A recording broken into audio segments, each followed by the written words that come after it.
नमस्कार स्वामी भक्त हो, तुम्हा सर्वांचं आपल्या चॅनलमध्ये मनापासून स्वागत आहे। आज मी तुमच्याशी अशा एका गोष्टीबद्दल बोलणार आहे जी कदाचित तुमच्यापैकी अनेकांच्या मनात दडून असेल। एक असा प्रश्न जो तुम्हाला रात्री झोपू देत नाही, एक अशी भीती जी तुम्हाला प्रत्येक पावलावर अडवते, ती म्हणजे आपलं नशीब। किती वेळा आपण आरशासमोर उभं राहून आपल्या हातावरच्या रेषा पाहिल्या आहेत? किती वेळा मनात विचार आलाय, माझं नशीब असंच का आहे, हे बदलू शकत नाही का? जेव्हा आयुष्यात सगळं काही विरुद्ध घडायला लागतं, जेव्हा एक एक दरवाजा बंद होतो, तेव्हा वाटतं आता सगळं संपलं, माझ्या नशिबात हेच लिहिलं आहे, यातून बाहेर पडण्याचा कोणताही मार्ग नाही, बरोबर ना? तुमच्या मनातही हे विचार आले असतीलच कधी ना कधी। पण आज मी तुम्हाला एक असं सत्य सांगणार आहे जे ऐकल्यावर तुमच्या डोळ्यात पाणी येईल, पण ते दुःखाचं नाही तर आशेचं असेल। एक असा विश्वास देणार आहे जो तुमच्या आतल्या प्रत्येक भीतीला संपवून टाकेल। आज मी तुम्हाला सांगणार आहे की स्वामी समर्थ असतील तर हातावरच्या रेषा आपण बदलू शकतात, जे नशिबात नाही ते पण मिळू शकतं। आणि हो, हे निव्वळ शब्द नाहीत, हा अनुभव आहे, लाखोंच्या आयुष्याचा अनुभव। आपण नशिबाला इतकं मोठं मानतो ना, जणू काही ते दगडी भिंतीवर कोरलेल्या अक्षरासारखं आहे जे कधीच पुसलं जात नाही। पण जरा विचार करा, खरंच असं आहे का? जर तुमच्या हातावरच्या रेषाच तुमचं भविष्य ठरवत असतील तर देवाने माणसाला बुद्धी, प्रयत्न आणि विश्वास का दिला असता? स्वामी समर्थ महाराज हे नाव ऐकताच मनात एक प्रकारची ऊर्जा संचारते।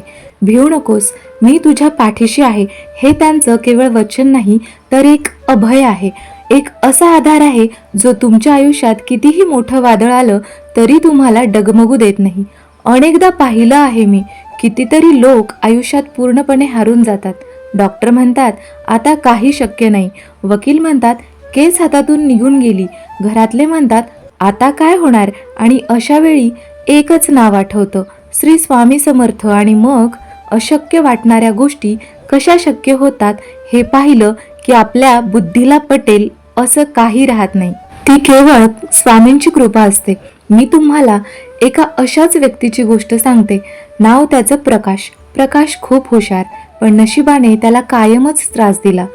शिक्षण पूर्ण झाल्यावर त्याला चांगली नोकरी मिळाली नाही, त्याने छोटा व्यवसाय सुरू केला, पण त्यात त्याला प्रचंड नुकसान झालं।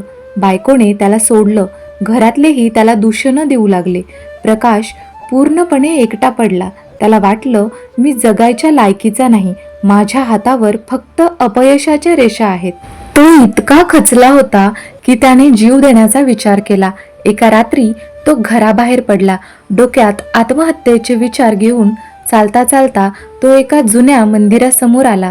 ते स्वामी समर्थांचे मंदिर होते। मंदिर बंद होते, पण त्याच्या दारात बसून तो ढसाढसा रडला, स्वामी मला वाचवा, माझ्या हातात काहीच नाही। अचानक त्याला मंदिरातून एक मधुर आवाज आला, बाळा रडू नकोस, मी तुझ्या पाठीशी आहे।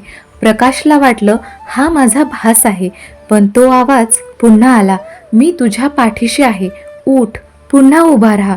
प्रकाशने मागे वळून पाहिलं, तिथे कुणीच नव्हतं, पण त्या एका वाक्याने त्याच्या मनात एक वेगळीच शक्ती संचारली।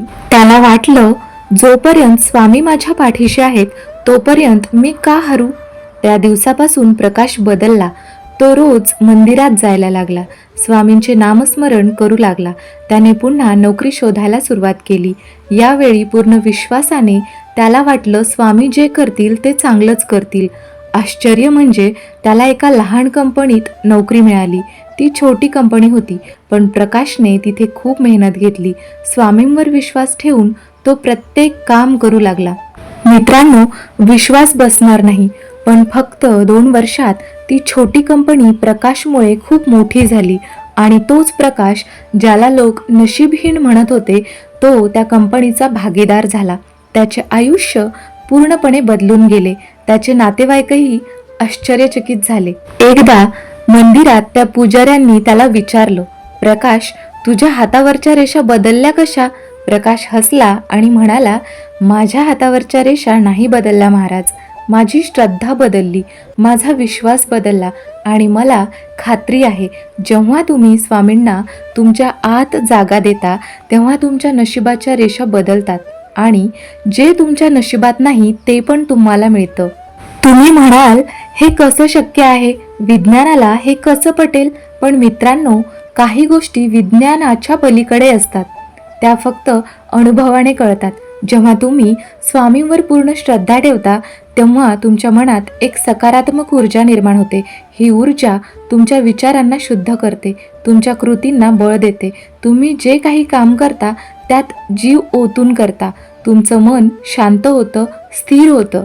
श्रद्धा आणि सबुरी खूप महत्त्वाची आहे.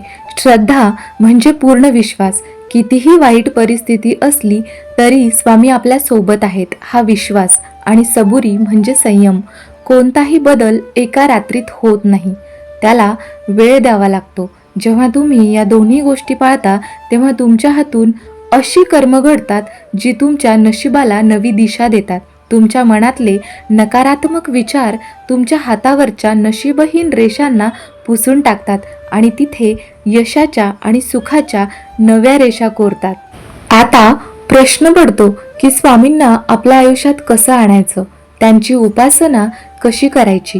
काही खूप मोठे विधी करण्याची गरज नाही. स्वामी अतिशय प्रेमळ आणि साधे आहेत. नामस्मरण श्री स्वामी समर्थ या मंत्राचा जप करा. चालताना, बसताना, काम करताना मनातल्या मनात हा जप सुरू ठेवा. स्वामी चरित्र सारामृत हे पुस्तक रोज वाचा. रोज किमान 1 अध्याय तरी वाचा. त्यातून तुम्हाला स्वामींच्या लीला कळतील आणि तुमचा विश्वास दृढ होईल. सेवा, आपल्या आजूबाजूला असलेल्या गरजूंना मदत करा. स्वामींनी नेहमीच मानव सेवेला महत्त्व दिलं आहे. सकारात्मकता, मनात नकारात्मक विचार येऊ देऊ नका. कितीही संकट आलं तरी स्वामी माझ्या पाठीशी आहेत, हा विश्वास ठेवा. तुमच्या आयुष्यात तुम्हाला जे हवं आहे, जे तुम्हाला नशिबात नाही असं वाटतं, ते मिळवण्यासाठी हे छोटेसे उपाय खूप प्रभावी ठरतात. करून बघा, अनुभव घ्या आणि मग मला सांगा. मित्रांनो, आजचा हा व्हिडिओ तुमच्या आयुष्यातला एक टर्निंग पॉइंट ठरो, अशी माझी स्वामीचरणी प्रार्थना आहे. तुमच्या मनातली प्रत्येक भीती, प्रत्येक शंका आज दूर झाली असेल, अशी मला आशा आहे. तुम्ही एकटे नाही, कधीच नाही. तुमच्या हातावरच्या रेषा कितीही विचित्र असोत, तुमच्या नशिबात कितीही काटे असोत, स्वामी समर्थ तुमच्या पाठीशी असतील तर ते सारे काटे फुलांमध्ये बदलतात आणि रेषांचा अर्थ बदलतो. फक्त तुम्हाला एक पाऊल पुढे टाकायचं आहे, स्वामींवर विश्वास ठेवून. आज मी तुमच्याशी मनापासून बोलले आणि मला खात्री आहे की तुम्ही माझ्याशी कनेक्ट झाला असाल. जर तुम्हाला ही स्क्रिप्ट आवडली असेल तर तुमच्या मनात काहीतरी सकारात्मक बदल घडला असेल तर माझी तुम्हाला एक कळकळीची विनंती आहे. या व्हिडिओला लाईक करा. तुमचा एक लाईक मला कळवेल की मी तुमच्यापर्यंत पोहोचू शकते. तुम्हाला काय वाटलं, तुमचा अनुभव काय आहे, तुमच्या मनातले विचार कमेंट बॉक्समध्ये नक्की सांगा. तुमच्या शब्दांनी इतरांनाही प्रेरणा मिळेल. आणि सर्वात महत्त्वाचं म्हणजे आपल्या या स्वामी परिवाराचा भाग होण्यासाठी आपल्या या चॅनलला सबस्क्राईब करायला विसरू नका. बेल आयकॉन दाबा, जेणेकरून असेच प्रेरणादायी व्हिडिओ तुमच्यापर्यंत सर्वात आधी पोहोचतील. तुमची साथ आणि प्रेम असंच कायम राहो. पुन्हा भेटूया लवकरच. तोपर्यंत श्री स्वामी समर्थ. जय जय स्वामी समर्थ.